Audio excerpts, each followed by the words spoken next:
아버지 하나님, 오늘도 주님의 전에서, 주님의 처소에서, 주님 계신 그 자리에서 우리들이 나와 주의 말씀을 들으며 주님의 이름을 예배합니다. 오늘도 저희들의 귀를 열어 주의 말씀을 들을 때에 하나님의 신령한 영이 임하게 하여 주시고 주께서 위로하시는 은혜가 함께 임하게 하여 주시옵소서. 저희들의 모든 시선과 초점이 주님께 있기를 소망하며 예수님의 이름으로 기도드렸습니다. 아멘. 할렐루야. 우리 하나님께서 우리 가운데 가장 큰 선물을 하나 주신 것이 있는데, 우리 그 시간에 그것이 어떠한 것인지 우리 찬양을 통해서 함께 알아가며 또 예배하겠습니다.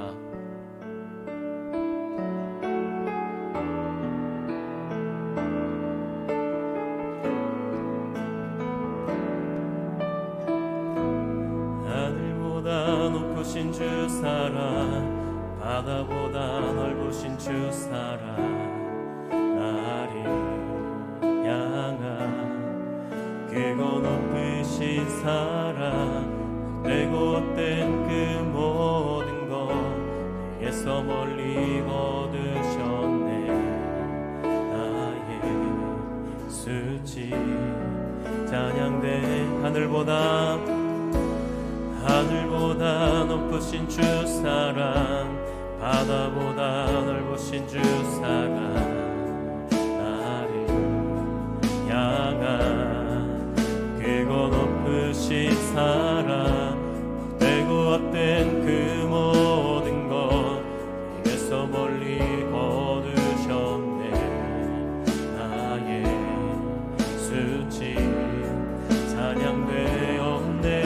영원히 감사드리리 주님의 그 은혜, 날 찾아주신 그 사랑, 오 주님 내 전부 감사해요. 감회해요. 나 주 위에 살리 영원토록 신실하신 주 사랑을. 우리 다시 한번 처음부터 고백합니다. 하늘보다 높으신 주 사랑, 바다보다 넓으신 주 사랑, 나를 향한 그거 높으신 사랑, 되고 헛된 그 모든 것 내게서 멀리 거두셨네. 나의 수치 찬양되었네. 영원히 감사드리리 주님의 그 은혜, 날 찾아주신 그 사랑, 오 주님 내 전부 사랑해요. 경배해요. 나 주 위에 살리 영원토록 신실하신 주 사랑을 전하리. 하나님께서 세상을 사랑하사 독생자를 주셨으니 믿는 자는 영생을 얻으리. 하나님께서 세상을 사랑하사 독생자를 주셨으니 믿는 자는 영생. 우리 처음부터 찬양합니다. 하늘보다 높으신 주 사랑, 바다보다 넓으신 주 사랑, 나를 향한 그거 높으신 사랑, 되고 헛된 그 모든 것 내게서 멀리 거두셨네. 나의 수치 찬양되었네. 영원히 감사드리리 주님의 그 은혜,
하나님께서 세상을 사랑하사 주셨으니 믿는 자는 영생을 얻으리. 하나님께서 세상을 사랑하사 독생자를 주셨으니 믿는 자는 영생을 얻으리. 하나님께서 세상을 사랑하사 독생자를 주셨으니 믿는 자는 영원을 얻으리. 영원히 감사드리리. 영원히 감사드리리. 주님의 그 은혜 날 찾아주신 그 사랑 오 주님 내 전부 사랑해요 경배해요 나 주 위에 살린 영원토록 신실하신 주사. 우리 목소리 높여서 하나님께서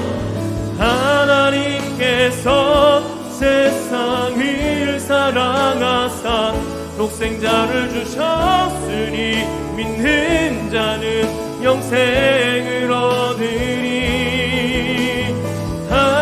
하나님께서 세상을 사랑하사 독생자를 주셨으니 믿는 자는 영생을 얻으리.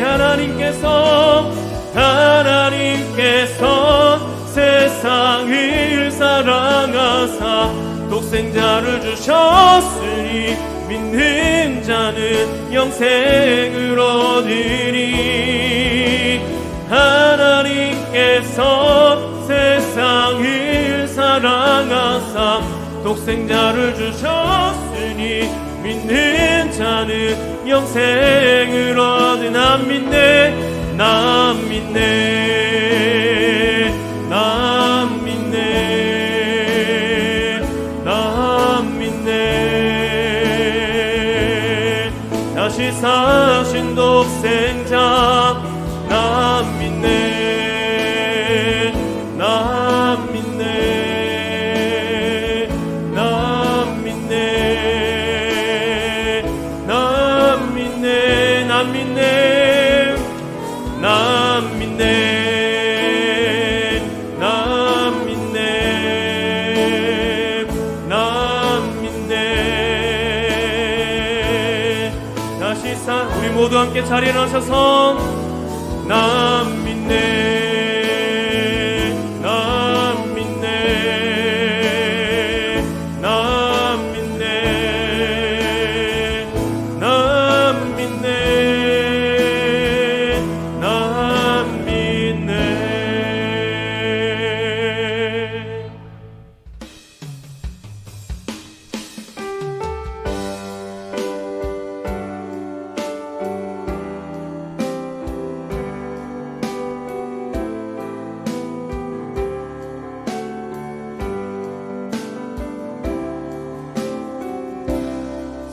창조의 아버지 그 섭리보이사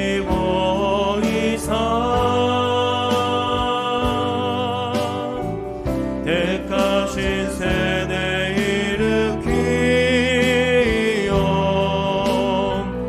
이 땅을 고치소서. 주의 크신 능력 만물이 사모하니 성령의 기름 부어주사 이 시간 임하소서. 주 영광 여기 임하사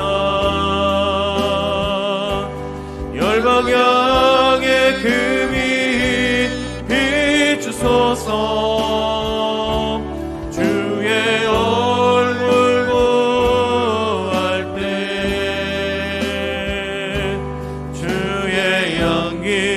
머무소서.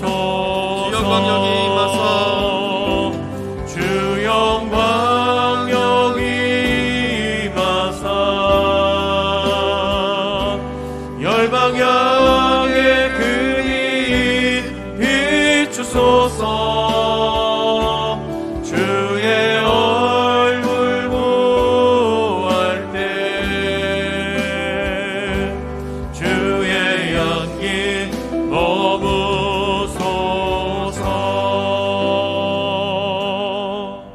온 땅이여 여호와께 즐거운 찬송을 부를지어다. 기쁨으로 여호와를 섬기며 노래하면서 그의 앞에 나아갈지어다. 여호와가 우리 하나님이신 줄 너희는 알지어다. 그는 우리를 지으시니요 우리는 그의 것이니 그의 백성이요 그의 기르시는 양이로다. 하나님은 영이시니 예배하는 자가 영과 진리로 예배할지니라. 아멘. 사랑하는 성도 여러분, 하나님이 기뻐하시는 예배는 상한 마음과 통회하는 심령이라고 하셨습니다. 이 시간 성령께서 깨닫게 하시는 잘못들을 가지고 진실한 마음으로 각자 입을 열어 참여하는 기도를 드리겠습니다.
만일 우리가 우리 죄를 자백하면 그는 미쁘시고 의로우사 우리 죄를 사하시며 우리를 모든 불의에서 깨끗하게 하실 것이요. 사랑의 주님, 이 놀라운 용서의 은총을 허락하심을 감사합니다. 이제는 우리가 법 아래 있지 아니하고 은혜 아래 있기 때문에 더 이상 죄가 우리를 주관치 못하는 줄 믿습니다. 이 시간 우리를 다시 한번 성령으로 강건케 하시고 충만케 하여 주옵소서. 예수님의 이름으로 기도하였습니다. 아멘. 다시 사도신경 하심으로 우리의 신앙을 고백하겠습니다. 나는 전능하신 아버지 하나님 천지의 창조주를 믿습니다. 나는 그의 유일하신 아들 우리 주 예수 그리스도를 믿습니다.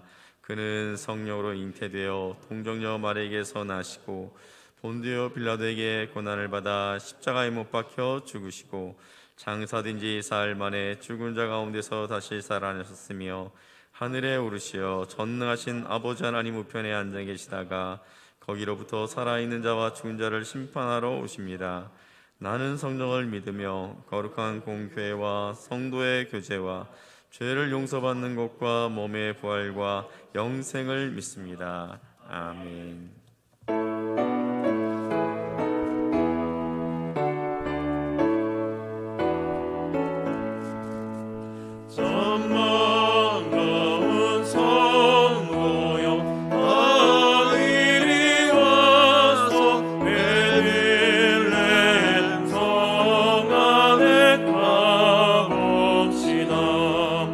저 그의 누이신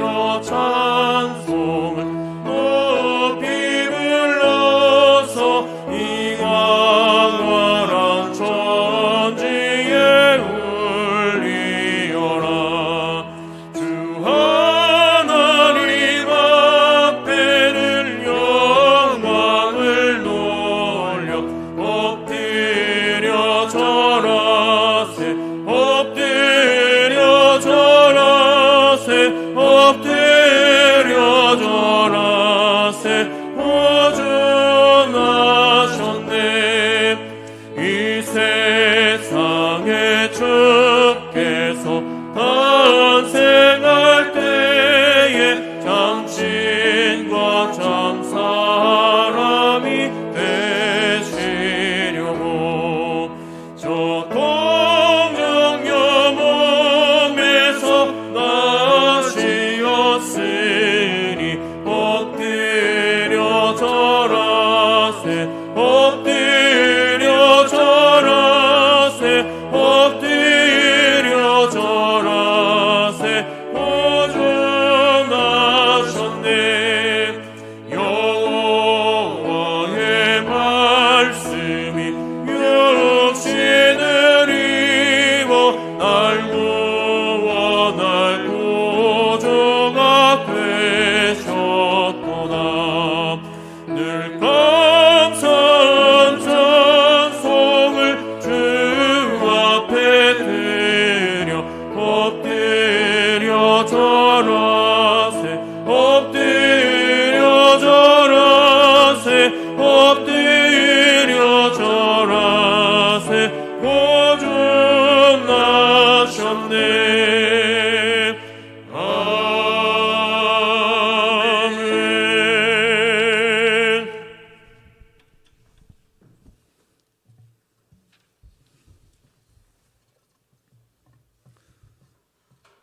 하나님 아버지 감사합니다. 아기 예수님이 탄생하신 기쁨의 성탄 주간을 맞이했지만 이 지구촌은 지금 코로나 재확산을 거듭하면서 한치 앞을 내다볼 수 없는 혼돈 속으로 빠져 들어가고 있습니다.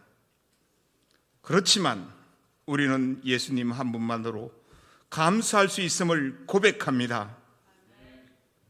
그리고 이 시간 더 드림 사랑의 교회 가족들을 주일 예배로 불러주심을 감사드립니다.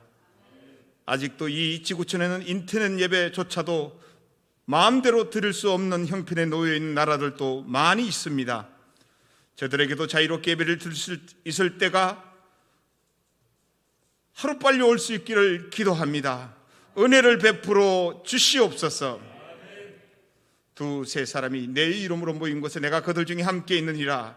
이 시간 각 가정마다 오손도손 모여 예배를 드리는 우리 교우들에게 하나님의 임재가 뜨겁게 느껴지는 시간이 되게 하옵시고 예배 속에 하나님의 잔잔한 치유의 은혜가 임하여 우리 모두에게 새 힘과 용기를 얻는 시간이 되게 하옵소서.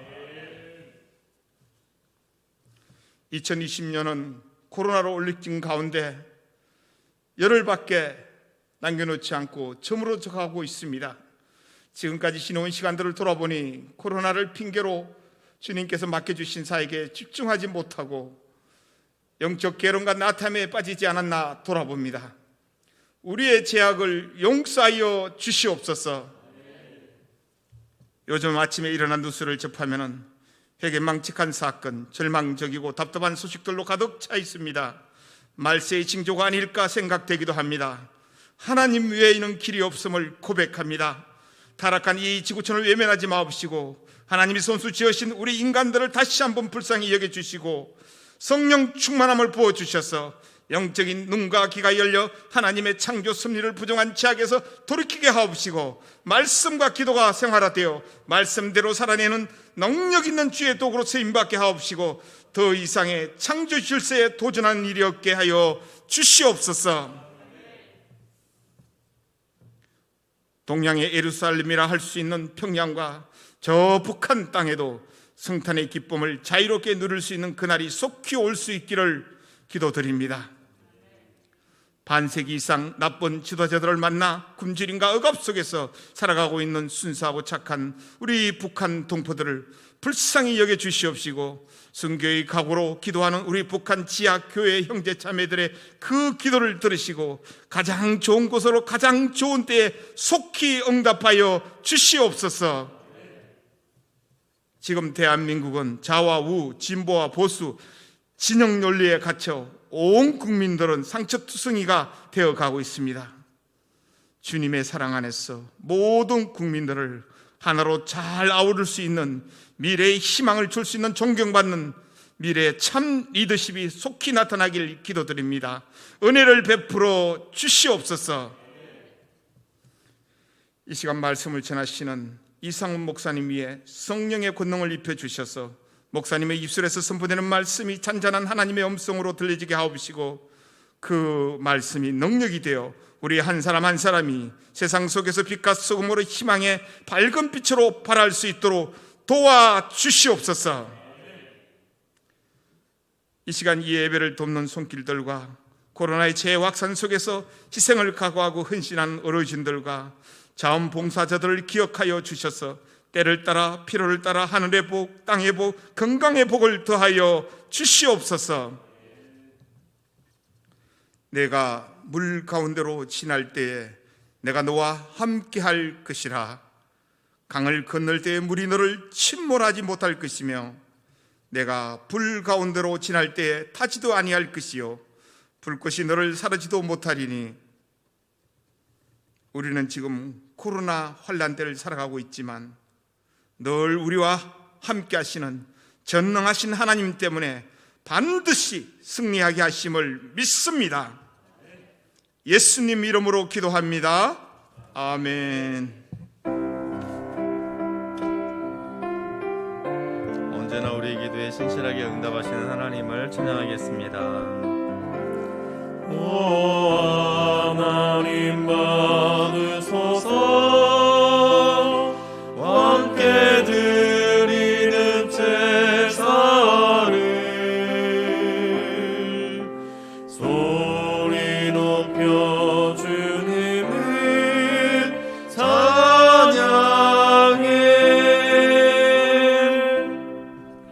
오늘 예배에 참여하기 위해서 각 가정에서 또 영상 앞으로 모인 모든 성도님들에게 하나님의 큰 은혜가 함께 하시기를 축복합니다. 우리가 떨어져서 이렇게 예배하지만 우리 가운데 거하시는 한 성령님으로 말미암아 우리가 한 마음으로 주께 예배 자리로 나아가는 줄 믿습니다. 우리 이 시간 옆에 계신 분들과 함께 이렇게 한번 인사하도록 하겠습니다. 예수님이 우리의 힘입니다. 예수님이 우리의 힘입니다. 먼저 우리 12월의 말씀을 같이 한번 암송하도록 하겠습니다. 호세아 6장 1절 말씀. 오라 우리가 여호와께로 돌아가자. 여호와께서 우리를 찢으셨으나 도로 낫게 하실 것이요 우리를 치셨으나 싸매어 주실 것임이라. 호세아 6장 1절 말씀. 아멘. 이번 주 금요일에 성탄 축하 예배를 드립니다. 11시에 드리는데요, 온라인으로 드리게 됩니다. 성탄 축하 예배 시 드려진 헌금은 불우이웃과 또 이 코로나로 인하여서 어려움에 처해 있는 그런 연약한 그 개척교회들 돕는 데 사용하도록 하겠습니다. 여러분이 온라인으로 헌금하실 때 성탄 헌금의 경우 성탄이라고 표시를 해주시면 이 부분을 위해서 사용하도록 그렇게 하겠습니다. 송구영신 예배가 12월 31일 목요일 밤 11시에 역시 온라인으로 이렇게 드릴 예정입니다. 그리고 2021년 1월 4일부터 9일까지 저희가 지금 기도할 때인 것 같아요. 우리가 함께 모여서 기도할 수는 없지만 우리 있는 처소에서 새벽을 깨워 또 하나님의 말씀을 듣고 또 우리로 하여금 기도케 하시는 그 제목을 가지고 함께 기도의 자리로 나아가고자 합니다. 신년 특별 새벽 기도회를 위해서 우리 함께 기도하면서 준비하였으면 좋겠습니다. 기부금 영수증 발급과 관련해서 5번 광고를 참고하시는데요, 본인 헌금에 대해서만 발급해 드리고요, 무기명 헌금 또 개인정보를 정확히 기재하지 않은 헌금은 발급되지 않는다는 거 참고하시고요. 또 여러 가지 문의사항이 있는 분들은 우리 김은태 전사님에게 연락하셔서 문의하시면 되겠습니다. 저희가 교회에 계속 올 수 없어서 여러분들이 중보기도 카드에 직접 기도 제목을 작성할 수 없지만 홈페이지에 보면 저희가 홈페이지에서도 작성할 수 있습니다. 그 안에 잘 설명이 되어 있으니까 홈페이지에 들어가셔서 중보기도 카드를 어떻게 작성하는지 참고하셔서 여러분들의 그 기도의 제목을 적으셔서 제출해 주시면 우리 교육자들과 또 중보기도 팀에서 함께 기도하도록 하겠습니다. 다른 광고는 주보를 참고하시기 바라고요. 지금 이 시간은 이제 다락방 중에서 이제 마지막 다락방인 것 같습니다. 남자이 다락방에서 우리 순장님과 순원들을 소개하시고 또 오늘 성경 말씀 본문인 마가복음 3장 20절부터 30절까지 말씀도 봉독해 주시도록 하겠습니다.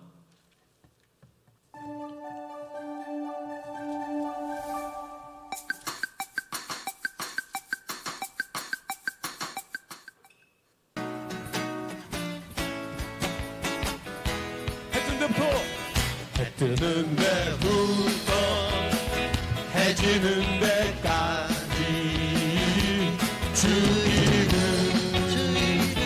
찬양받으리. 해 뜨는 데부터 해 지는 데까지 주님은 찬양받으리. 라라라 할렐루야.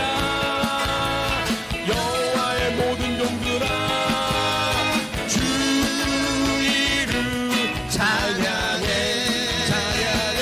이제부터 영원까지 주 이름 찬송할지로다.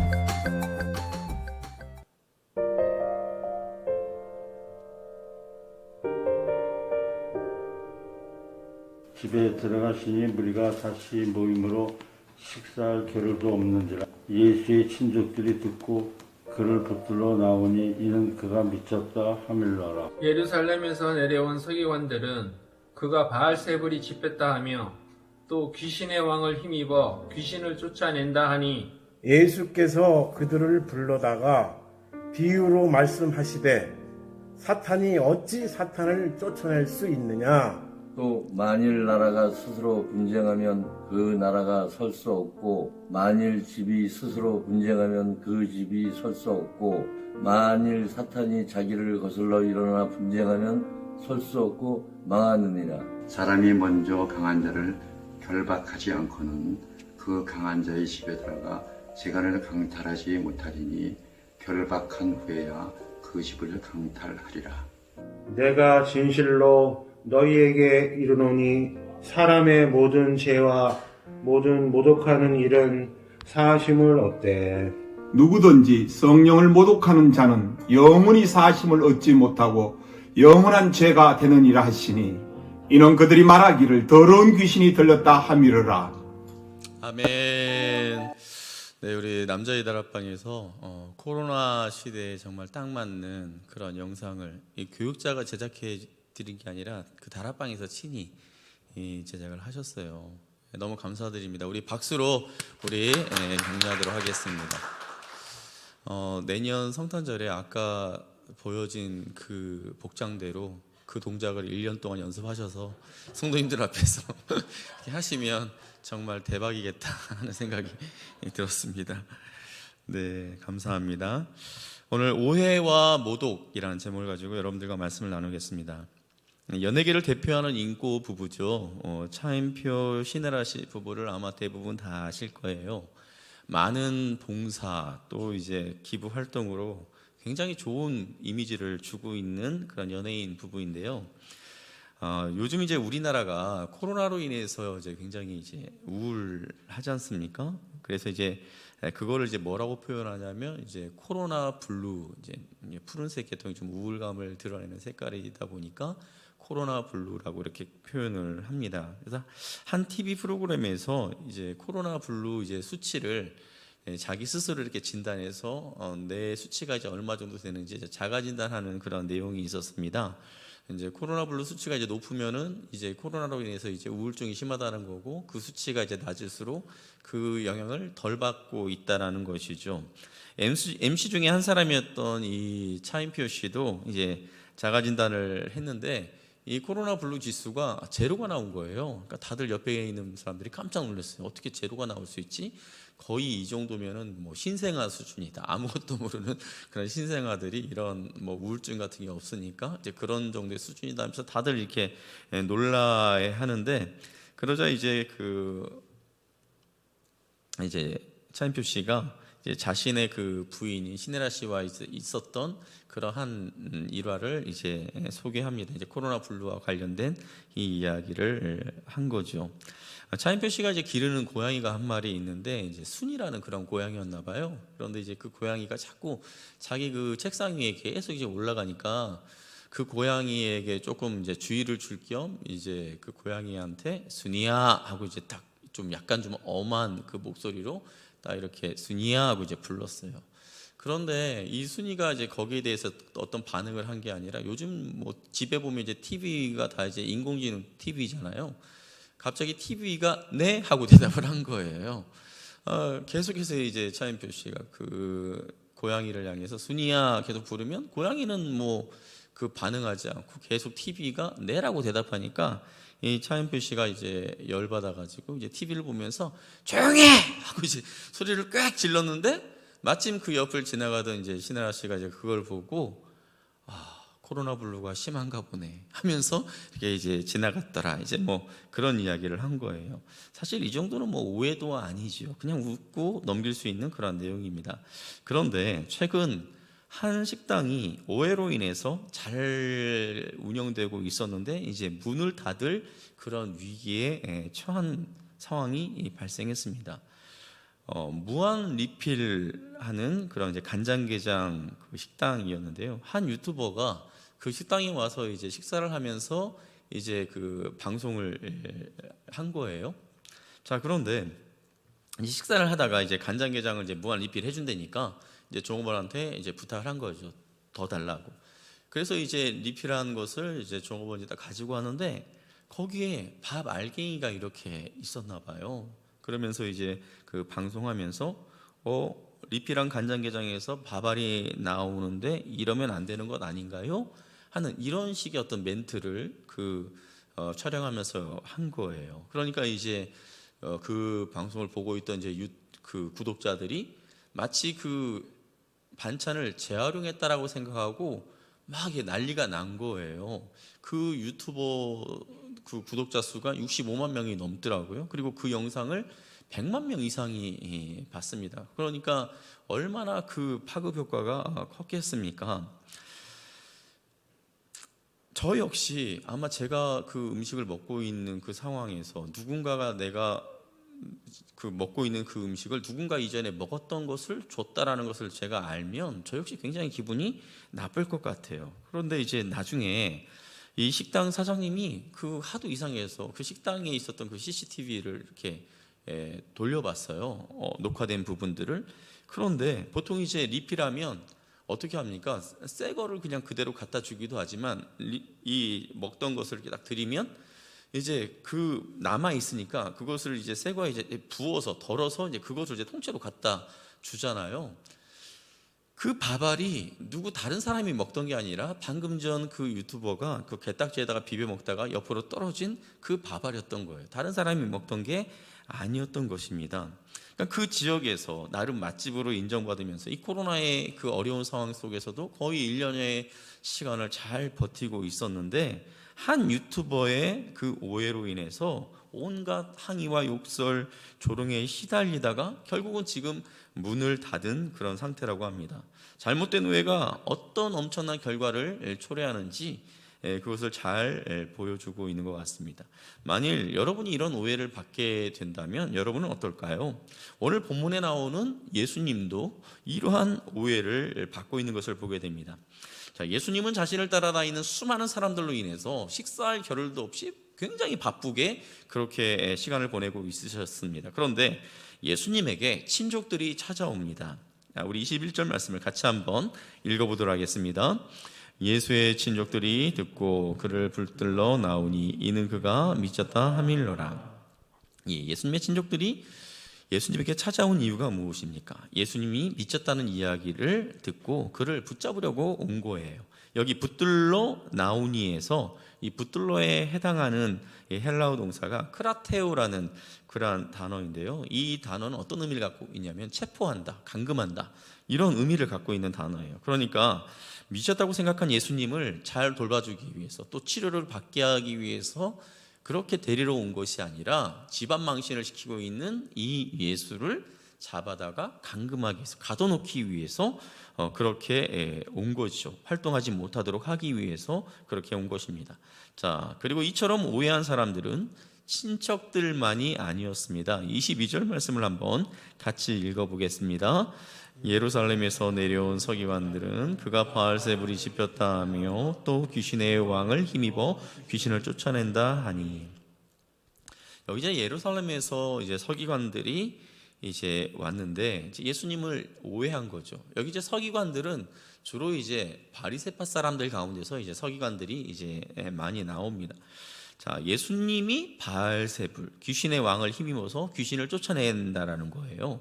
여기 바알세불이 집혔다라고 이제 말씀하고 있는데, 집혔다에 해당하는 이 에코라는 단어는 소유하고 있다라는 의미를 갖고 있습니다.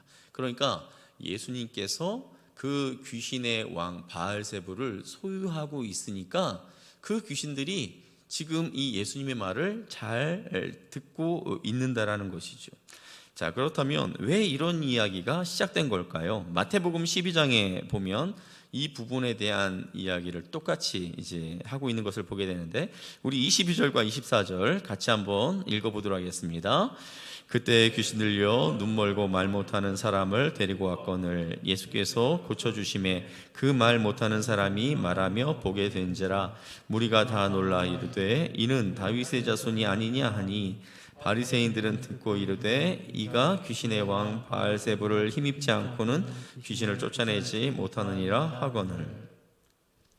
예수님께 데리고 온 그 사람이 귀신 들려서 말도 못하고 보지도 못하는 그런 상황이었어요. 그런데 그런 사람을 예수님께서 고쳐주셨죠. 그 안에 있는 귀신을 쫓아내므로 말미암아 그 사람이 다시 보고 말도 하는 그런 상황이 되자, 이 광경, 얼마나 대단한 광경입니까?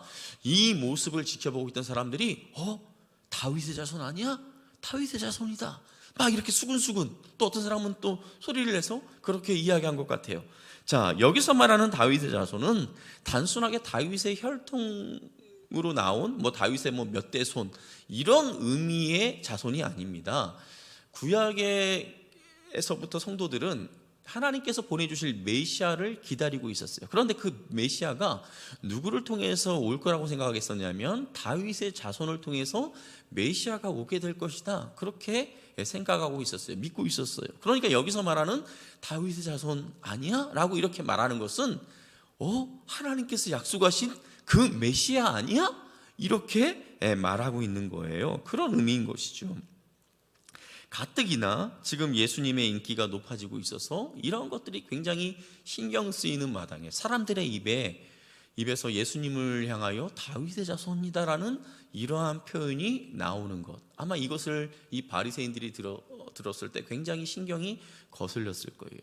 두려웠을 거예요. 그러면서 이제 이들이 뭐라고 이야기를 둘러댑니까? 그 예수가 그렇게 귀신을 쫓아낼 수 있었던 것은 바로 그 안에 귀신의 왕이 들어앉아 있어서 쫄개들을 향하여서 너 저 사람한테 들어가! 그러면 그 쫄개들이 그 안에 있는 그 귀신 왕의 말을 듣고 들어갔다가 나와! 그럼 다시 나오고, 이렇게 한다라는 것이죠. 얼마나 황당한 주장입니까? 이러한 황당한 주장임에도 불구하고 예수님께서 이 부분에 대해서 아주 예를 적절하게 들어가며 논리적으로 대답을 해 주십니다. 우리 24절과 25절 말씀을 같이 한번 읽어보도록 하겠습니다. 또 만일 나라가 스스로 분쟁하면 그 나라가 살 수 없고, 만일 집이 스스로 분쟁하면 그 집이 설 수 없고. 예수님은 누구라도 쉽게 이해할 수 있는 예를 들어서 설명해 주셨습니다. 나라 안에서 서로 분쟁하면 그 나라가 제대로 설 수 있겠냐라는 것이죠. 자, 이런 상황은 우리나라도 역사를 통해서 경험한 바가 있습니다. 그 강대한 고구려, 그 고구려가 왜 멸망하게 됩니까?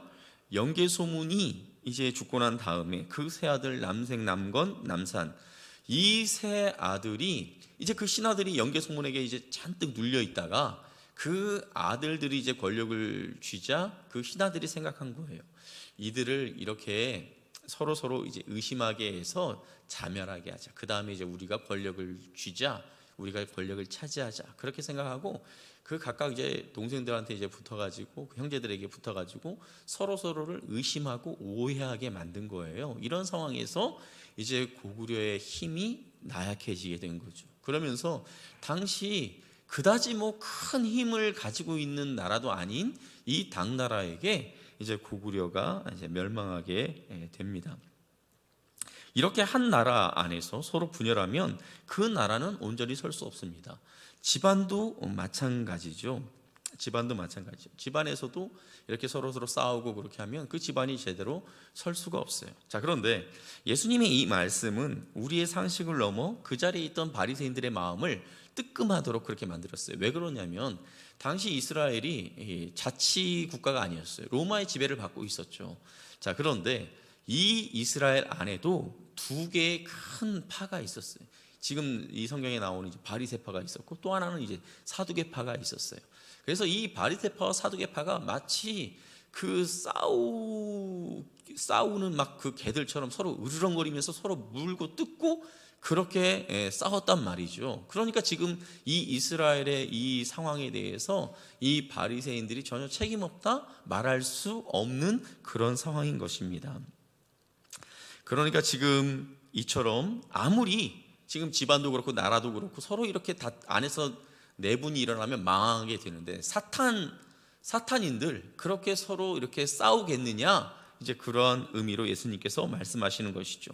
그리고 예수님의 이 답변 속에는 그런 바보 같은 소리 하지 마 하는 의미가 담겨 있는 것입니다. 자, 그런데 예수님의 이 대답은 여기서 멈추지 않습니다. 예수님의 답변은 예수님 자신이 귀신의 왕이라는 그 의심을 걷어냄과 동시에 한 발짝 더 나아가고 있는 것을 보게 되는데요. 우리 27절 말씀을 같이 한번 읽어보도록 하겠습니다. 사람이 먼저 강한 자를 결박하지 않고는 그 강한 자의 집에 들어가 세간을 강탈하지 못하리니 결박한 후에야 그 집을 강탈하리라.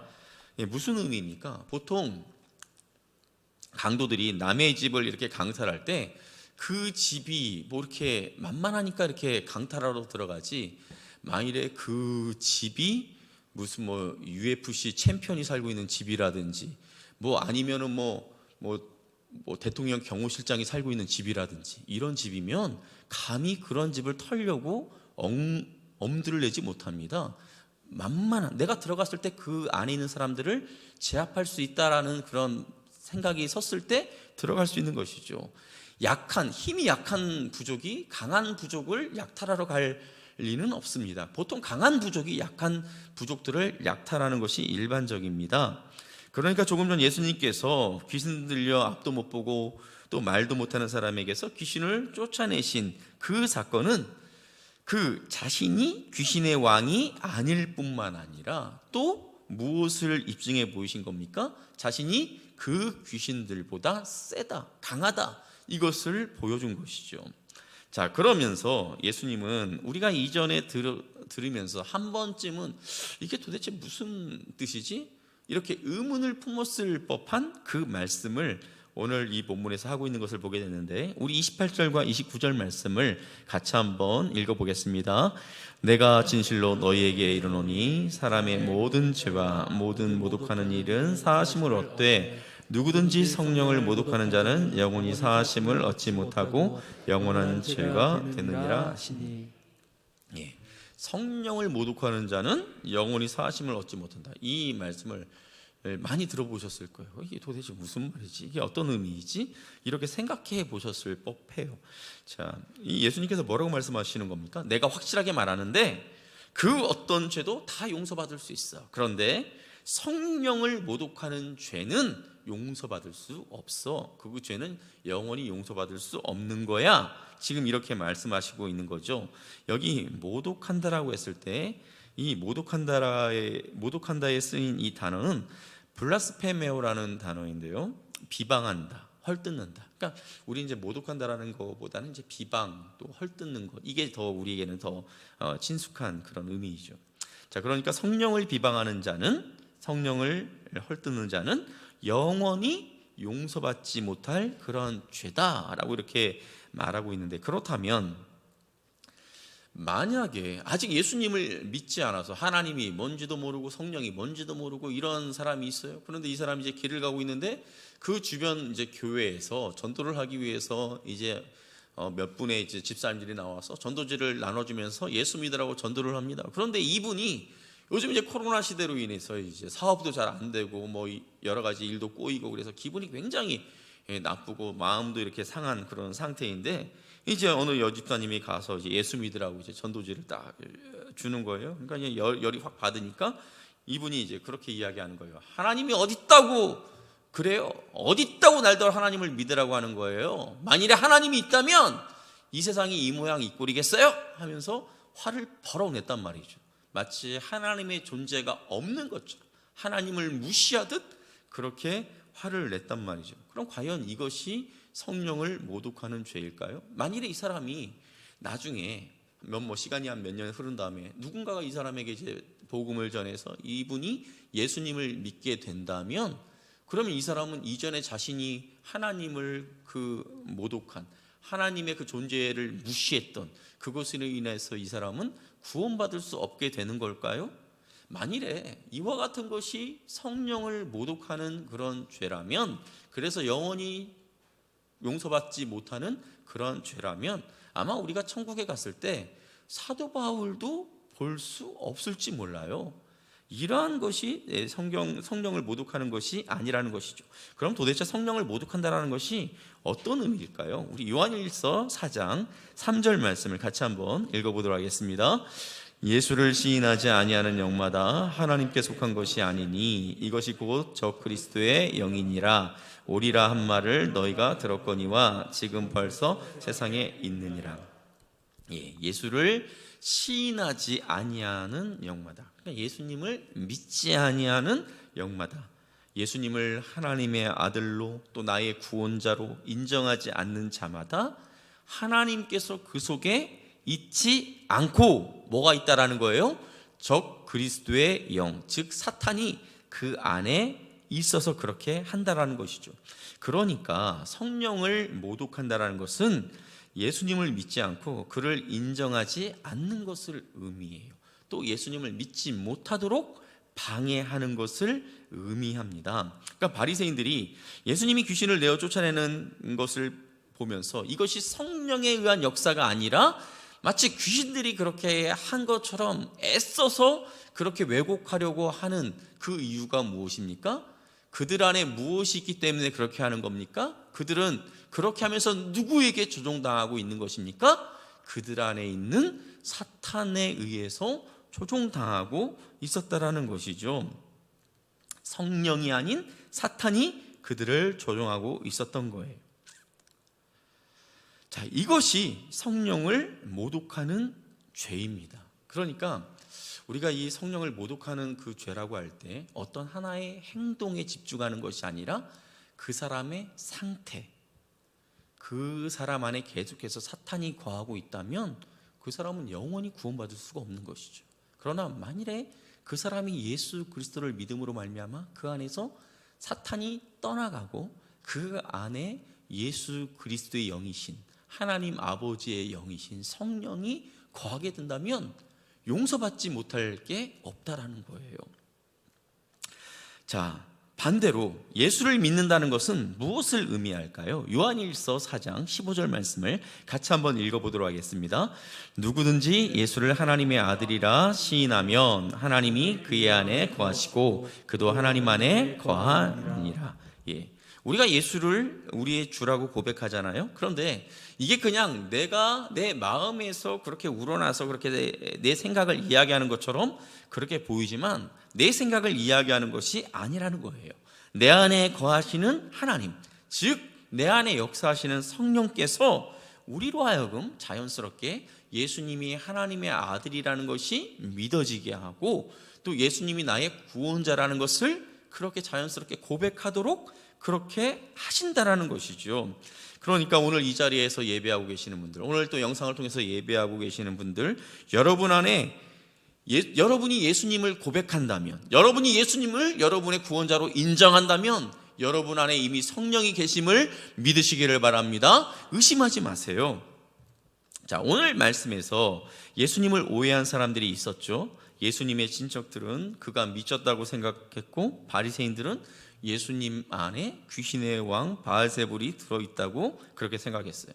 자, 그런데 이 부분에 대해서 예수님께서 논리정연하게 답변을 해주시잖아요.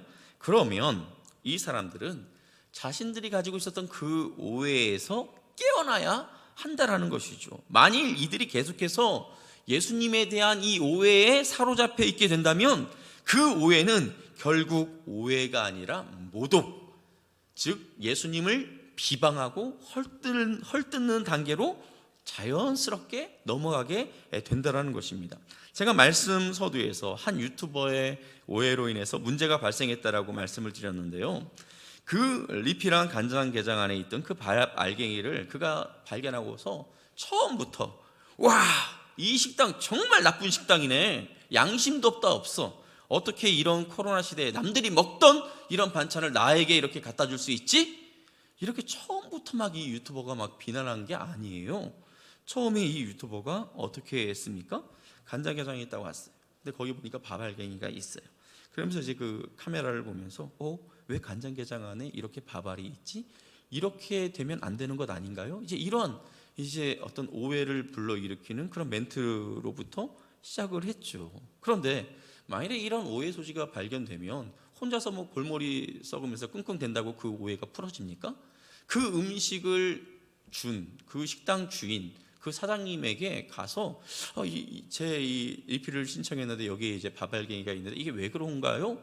이렇게 직접 물어봤었어야죠. 그러면 뭐 사장님이 뭐 원래 좀 이렇게 좀 재사용을 이렇게 하는 사람이라면 좀 뜨끔해가지고 뭐 이래저래 뭐 변명을 했겠지만, 자신은 전혀 그런 행동을 하지 않았다면 그 부분에 대해서 정말 솔직하게 이렇게 밝혀 주었을 거예요. 그런데 이 유튜버가 어떻게 합니까? 끝까지 그 자리를 떠날 때까지 그 오해를 풀지 않고 그 자리를 떠나니까 그 오해가 무엇을 낳게 됩니까? 엄청난 비난으로 그 식당에 돌아오는 것을 보게 됩니다. 풀리지 않는 오해가 엄청난 비난을 불러왔고 그 식당 주인은 지금도 굉장한 피해를 보고 있는 거예요. 그런데 여러분, 사람 사이에서 이처럼 일어나는 오해에 있어서 이제 사람들 사이에 일어나는 이런 오해는 오해한 사람이 때로는 손해를 보기도 하고, 어떤 때에는 그 오해의 그 빌미를 제공한 사람이 피해를 보기도 하죠. 그런데 중요한 것은 이겁니다. 하나님에 대해 우리가 오해하면 100% 그 손해를 사람이 본다는 거예요. 100% 우리가 다 보게 된다라는 것입니다. 열왕기상 20장 23절 말씀을 같이 한번 읽어보도록 하겠습니다. 아람 왕의 신하들이 왕께 아뢰되 그들의 신은 산의 신이므로 그들이 우리보다 강하였거니와 우리가 만일 평지에서 그들과 싸우면 반드시 그들보다 강할지라. 이게 무슨 상황이냐면, 이제 남왕국 유다 위에 북왕국 이스라엘이 있습니다. 그 북왕국 이스라엘 위에 아람이라는 그런 나라가 있었어요. 그런데 이 아람이라는 나라가 굉장히 국력이 강했어요. 군사력이 셌어요. 그럼에도 불구하고 이 이스라엘과의 전쟁에서 패하게 됩니다. 그런데 그때 어디서 싸웠냐면 산악지대에서 싸우다가 이들이 이제 지게 돼요. 그리고 나서 그 다음에 다시 이제 이 아람이 이스라엘을 치기 위해서 이제 군사를 일으킵니다. 군대를 일으켜요. 그때 그 아람 왕의 신하가 이야기한 거예요. 폐하 왕이시여, 그때 우리가 진 것은 그 이스라엘이 섬기는 그 하나님이라는 존재가 저 산의 신이었기 때문에 우리가 진 거예요. 만일에 우리가 저들을 이 평지로 유인해서 이 평지에서 싸운다면 우리가 반드시 이길 겁니다. 이렇게 이야기를 한 겁니다. 얼마나 하나님에 대한 어리석은 오해입니까? 사실 이것은 오해가 아니라 하나님을 거의 모독하는 그런 수준이에요. 마치 우리 하나님이 무슨 그 육상 선수들 가운데 육상 선수들이 뭐 100m가 주종목이 있고 뭐 400m 주종목이 있고 또는 1000m 주종목이 있는 것처럼 마치 우리 하나님도 그런 육상 선수들처럼 무슨 주종목이 있는 그러한 분으로 이렇게 그냥 폄하해 버린 거죠. 자, 이와 같이 하나님에 대하여 이들이 오해했습니다. 그런 이들에게 어떤 결과가 벌어졌을까요? 우리 열왕기상 20장 29절 말씀을 같이 한번 읽어보겠습니다. 진영이 서로 대치한 지 7일이라 7째 날에 접전하여 이스라엘 자손이 하루에 아람 부병 10만 명을 죽이매. 이렇게 하나님을 무시하는 자들을 하나님께서 가만 놔두실 리가 없죠. 어떻게 하셨습니까? 하루 사이에 10만 명이 한꺼번에 떼죽음을 당하는 그러한 일이 벌어졌어요. 그리고 이 아람 왕도 결국 포로로 잡히게 됩니다. 하나님에 대한 오해가 엄청난 희생으로 이어진 것을 보게 되죠. 예수님의 경우도 마찬가지예요. 예수님께서는 그가 가르치시는 말씀을 통해서 또 병든 자들을 고치시는 그의 능력을 통해서 또 그리고 오늘처럼 직접적인 그의 답변까지 이 모든 것들을 통해서 당시 사람들이 예수님에 대해 갖고 있는 오해를 풀어주시고자 하셨습니다. 예수님을 붙잡으려고 찾아왔던 그 예수님의 친척들, 만일 그들이 이 예수님이 성령의 능력으로 성령의 역사로 그와 같은 일들을 하고 있는 것을 인정하지 않고 그저 예수가 미쳤다라고 그렇게 생각하고 있다면, 그것을 깨닫지 못하고 그렇게 예수님이 미쳤다고 오해하고 있다면 이것은 또한 무엇을 의미하는 걸까요? 그렇다면 이 친척들은 예수님께서 성령으로 말미암아 동정녀인 마리아의 몸을 입고 태어났다라는 것은 더더욱 믿지 않았을 가능성이 큽니다. 아마 이들은 그 요셉, 마리아의 남편 요셉을 보면서 한없이 불쌍하게 쳐다봤을 거예요. 어떻게 저렇게 불결한 여자와 같이 살까? 요셉을 그런 눈으로 바라봤을 거예요. 그리고 예수님이 이렇게 자라나는 그러한 모습을 보면서 아마 서로서로 수근수근거렸겠죠. 저 애가 요셉의 아이가 아니래. 이상한 사람하고 이렇게 해가지고 이렇게 해서 이렇게 태어났대. 아마 이렇게 쑥덕쑥덕거리면서 그 예수님을 향하여 손가락질하며 그렇게 아마 살았을 거예요.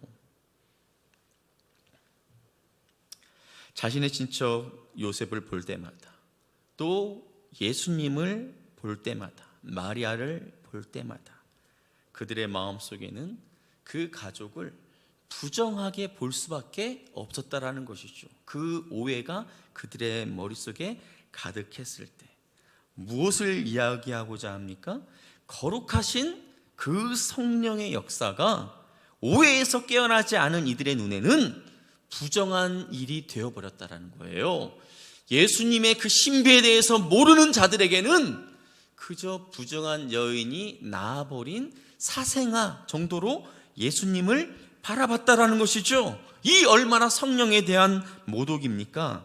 이처럼 성령을 모독하는 자, 이러한 자들에게 어떤 것들이 기다리고 있습니까? 무엇이 기다리고 있습니까? 우리 히브리서 10장 28절 29절 말씀 같이 한번 읽어보도록 하겠습니다. 모세의 법을 폐한 자도 두세 증인으로 말미암아 불쌍히 여김을 받지 못하고 죽었거든. 하물며 하나님의 아들을 짓밟고 자기를 거룩하게 한 언약의 피를 부정한 것으로 여기고 은혜의 성령을 욕되게 하는 자가 당연히 받을 형벌은 얼마나 더 무겁겠느냐 너희는 생각하라.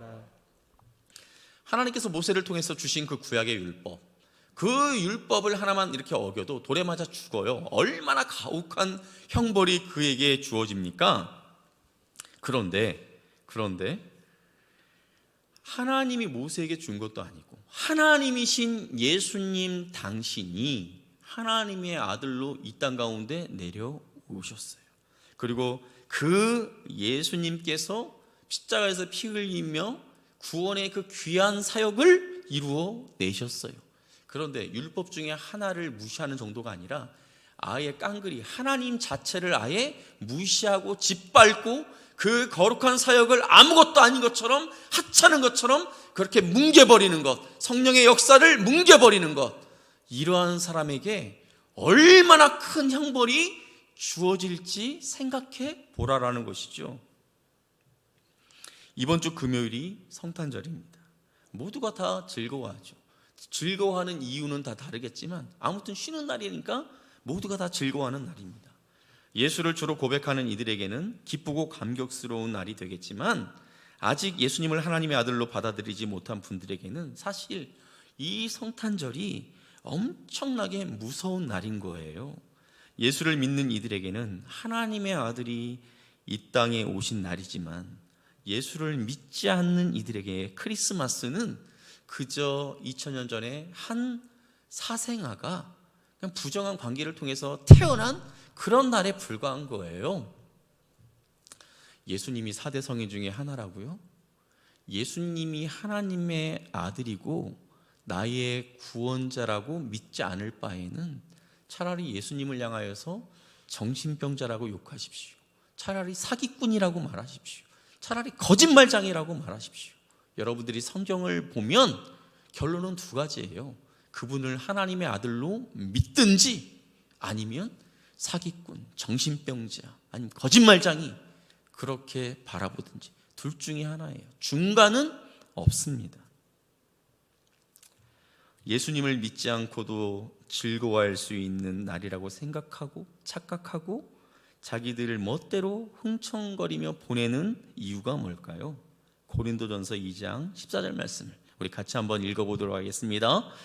육에 속한 사람은 하나님의 성령의 일들을 받지 아니하나니 이는 그것들이 그에게는 어리석게 보임이요 또 그는 그것들을 알 수도 없나니 그러한 일은 영적으로 분별되기 때문이라. 육에 속한 사람, 즉 하나님의 영이 그 속에 없는 사람들은 성령이 하시는 일을 알지 못하고 깨닫지 못한다 말씀하고 있습니다. 자, 예수님을 하나님의 아들로 믿지 않고 자신의 구주로 구원자로 이들은 믿지 않을 뿐만 아니라 그렇게 했을 때 어떤 형벌이 자기에게 찾아오는지 이것도 모르고 있다라는 거예요. 이걸 모르니까 그냥 크리스마스가 쉬는 날이고 또 연인들끼리 서로 데이트하기 좋은 날이고 그냥 그렇게 즐겁게 흥청거리며 보내는 것이죠. 그런데 거꾸로 말하면 하나님의 영이 그 속에 있는 사람들은 하나님의 일을 깨닫고 분별할 수 있습니다. 왜 예수님이 이 땅에 오시지 않으면 안 되었는지, 그리고 우리를 위해 하나님께서 어떤 사랑을 베풀어 주셨는지, 그 은혜가 어떤 것인지 우리는 진정으로 알고 깨닫고 기뻐할 수 있는 날이 되는 것이죠. 사랑하는 성도 여러분, 예수님에 대한 어떤 의심이나 오해 없이 그분을 여러분이 하나님의 아들로 또 여러분의 구원자로 믿을 수 있음에 감사하시기를 바랍니다. 그리고 아직도 예수 그리스도에 대한 오해를 풀지 못하고 있는 가족들이 있으시지요. 빨리 그들 안에 이 오해가 풀어져서 예수님을 하나님의 아들로 받아들이는 날이 속히 올 수 있도록, 그래서 성탄절의 온전한 의미를 깨닫고 진정으로 성탄절을 즐거워할 수 있는 그러한 신분이 될 수 있도록 그 가족을 위해 기도하시며 복음을 전하는 저와 여러분이 될 수 있기를 주님의 이름으로 축복합니다. 우리 이 시간 같이 찬양하고 기도하면 좋겠는데요. 우리 하나님의 사랑 주님의 눈물, 좀 생소한 찬양이긴 하지만 우리 같이 이 찬양 부르시고 우리 기도하는 시간을 갖도록 하겠습니다.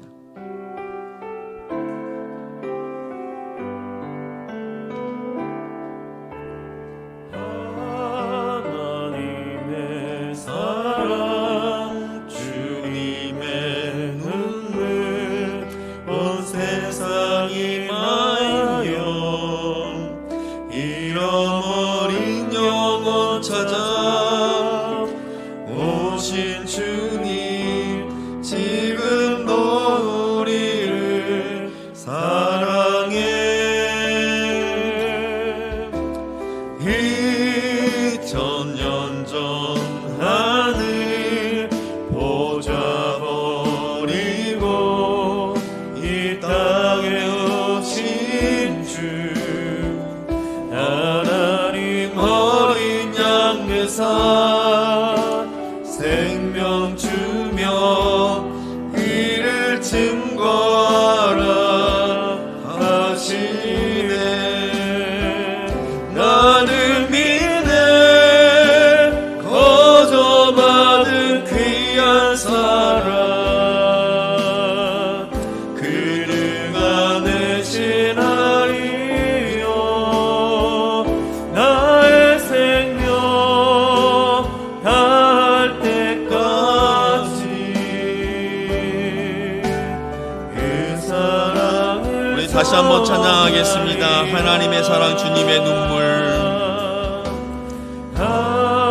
하나님의 사랑 주님의 눈물 온 세상이 나여 잃어버린 영혼 찾아 오신 주님 지금도 우리를 사랑해.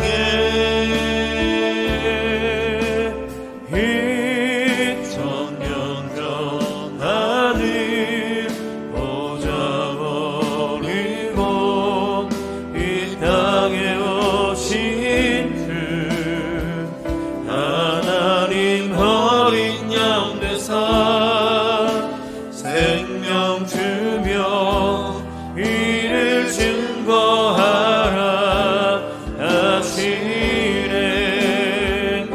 나를 믿네 거저받은 귀한 사랑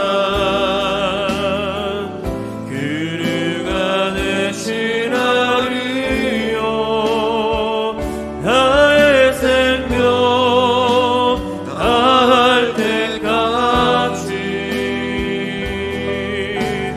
그 사랑을 전하리. 나는 믿네 나는 믿네 거저받은 귀한 사랑 그르가 내신 아리요 나의 생명 다할 때까지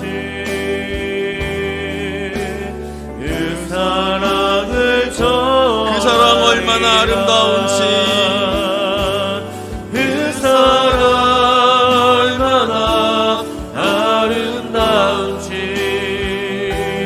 그 사랑 얼마나 날 부욕해 하는지 그 사랑 얼마나 크고 놀라운지를 그 사랑 얼마나 나를 강력하게 그 사랑 얼마나. 그 사랑 얼마나 아름다운지 그 사랑 얼마나 날 부욕해 하는지 그 사랑 얼마나 크고 놀라운지를 그 사랑 얼마나 나를 강력하게 하는지. 우리 이 시간 같이 기도할 때 여러분 자신을 이렇게 돌아봤을 때 내가 예수님을 오해하거나 의심하지 않고 예수님을 하나님의 아들로 또 나의 구원자로 고백할 수 있으면 감사하실 수 있기를 바랍니다. 그것이 내가 하는 것 같지만 내 안에 역사하시는 성령이 그렇게 하시는 거예요. 만일에 내 안에 성령이 없으면 우리는 예수님을 하나님의 아들이라고 고백할 수 없어요. 나의 구원자라고 고백할 수 없어요. 내 안에 계시는 성령님이 그렇게 하시는 거예요. 그것을 저와 여러분들이 감사하며 하나님 앞에 기도하였으면 좋겠습니다. 그리고 또 한 가지는 내가 사랑하는 가족들 가운데, 친구들 가운데 여전히 아직 예수님에 대한 오해가 풀리지 않은 그러한 사람이 있다면 빨리 그 오해가 풀어질 수 있도록, 빨리 그 오해가 풀어지고 그 또한 예수님을 하나님의 아들로, 자신의 구원자로 그렇게 고백할 수 있는 날이 속히 올 수 있게 해달라고, 너무 늦지 않도록 하나님께서 나의 자녀에게, 나의 남편에게, 나의 아내에게, 나의 부모님에게, 나의 친구들에게 은혜를 베풀어 달라고 오늘 이 시간 우리 성탄의 계절에 나의 가족들, 내 옆에 있는 이들 가운데 아직 예수를 믿지 않는 이들을 생각하면서 우리 시간 같이 한번 주여 한번 부르짖고 기도하도록 하겠습니다. 주여, 사랑하는 하나님 아버지, 오늘 말씀을 통하여서 우리 예수님이 어떠한 분이신지 다시 한번 우리가 돌아볼 수 있는 시간을 허락하심에 감사를 드립니다. 하나님, 예수님에 대하여 수많은 오해를 한 사람들, 예수님에 대하여 오해한 사람들, 그들이 어떠한 징벌을 받게 될지, 어떤 형벌을 받게 될지 우리가 말씀을 통하여 살펴보았습니다. 하나님, 그러나 우리가 예수님이 하나님의 아들이시니까 나의 구원자 되심이 너무나 자연스럽게 고백되고 있음을 감사합니다. 너무나 그것이 내게 믿어지게 됨을 감사합니다. 하나님, 그러나 이것이 나에게만 이루어진 은혜요 축복으로 멈추지 않게 하여 주시고 나의 가족들 가운데, 나의 자녀들, 또 나의 배우자, 또 나의 부모들 가운데 예수를 알지 못하는, 예수님에 대한 오해가 아직 풀어지지 않은 그 영혼들을 위하여 기도하며 그들에게 복음을 전하는 우리 삶이 되게 하여 주옵소서. 너무 늦지 않도록 그들을 이끌어 주옵소서. 너무 그들이 늦지 않도록 그들을 구원하여 주옵소서. 함께 성탄의 기쁨을 진정으로 맛보며 드리며 하나님을 온전히, 주님을 온전히 예배하는 날이 속히 올 수 있도록 하나님 은혜를 베풀어 주시옵소서. 우리 백성들의 심령 가운데 날마다 주님의 은혜가 충만할 수 있도록 하나님 역사여 주옵소서. 그 사랑을 전하리라. 하나님 아버지, 오늘 말씀을 통하여서 예수님에 대한 오해를 갖고 있는 자들, 저들이 얼마나 엉뚱한 생각을 하고 있는지, 또 그 결말이 어떠할지 우리가 오늘 말씀을 통하여 살펴보았습니다. 하나님, 그러나 이것이 웬 은혜인지요. 예수님에 대한 아무런 오해 없이, 의심 없이 그 주님이 하나님의 아들이며 나를 위하여 피 흘려 돌아가신, 그리고 부활하신 나의 구세주임이 믿어지니 이것이 얼마나 감사한지 모르겠습니다. 하나님, 날마다 우리의 마음 가운데 주님이 우리에게 베푸신 그 구원의 은혜로 말미암아, 또 내 안에 역사하시는 그 성령의 은혜로 말미암아 날마다 하나님을 찬양하며 하나님께 감사하는 우리의 삶이 되게 하여 주옵소서. 그러나 이것이 나에게만 한정된 은혜로 끝나는 것이 아니라 나의 사랑하는 가족들 가운데, 나의 자녀들, 나의 배우자, 나의 부모님 가운데 아직 예수님에 대한 오해가 풀리지 않은 그러한 가족이 있다면 주님, 그에게 찾아가 주셔서 빨리 그 오해가 풀어질 수 있도록 주님 역사하여 주옵소서. 너무 늦지 않도록 하나님 일하여 주옵소서. 그 영혼을 주께서 이끌어 주시고 인도하여 주옵소서. 그리하여 이 성탄의 온전한 의미, 진정한 의미를 우리가 깨닫고 온 가족이 함께 기쁨으로 주님을 찬양하고 예배하는 날이 속히 올 수 있도록 주님 역사하여 주옵소서. 하나님, 오늘 우리가 주님 앞에 예배할 때 우리에게 베푸신 은혜에 감사하여서 주님 앞에 예물을 드립니다. 사랑하는 주의 성도들이 주께 드리는 이 예물, 우리 주님 기쁘게 받아주시고 이 예물이 하나님 나라를 위하여 귀하고 아름답게 쓰여질 수 있도록 주님 역사하여 주옵소서. 참으로 힘들고 어려운 시간을 보내고 있는 우리의 불우이웃들, 또 어려운 그 교회들을 주님께서 기억하여 주시고 그 어려움의 시간들 저들이 잘 이겨나갈 수 있도록 하나님 능력을 베풀어 주옵소서. 도우시는 손길로 역사하여 주옵소서. 예수님의 이름으로 기도하였습니다. 아멘. 우리의 예물을 하나님 앞에 드리도록 하겠습니다.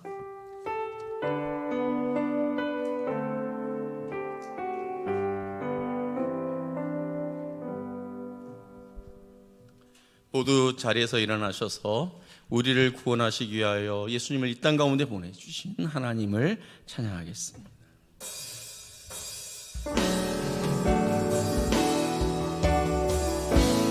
성령의 새바람 이 땅에 불어소서. 주의 영생으로 우리를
전능하신 예수 그리스도의 은혜와 하나님 아버지의 무한하신 사랑과 성령님의 보호하시고 인도하시는 역사가 예수 그리스도가 하나님의 아들이며 나의 구원자임이 너무나 자연스럽게 고백되어짐을 감사하는 주의 성도들 머리 위에, 또 나의 가족 가운데, 나의 친구들 가운데 아직 예수를 알지 못하는 이들에게 예수님을 증거하기를 원하는, 그들을 위하여 기도하는 주의 백성들 머리 위에, 또 사랑하는 성도들의 가정과 직장과 사업장 위에, 이 땅 대한민국과 한국교회 위에 이제로부터 영원토록 함께 계실지어다. 아멘.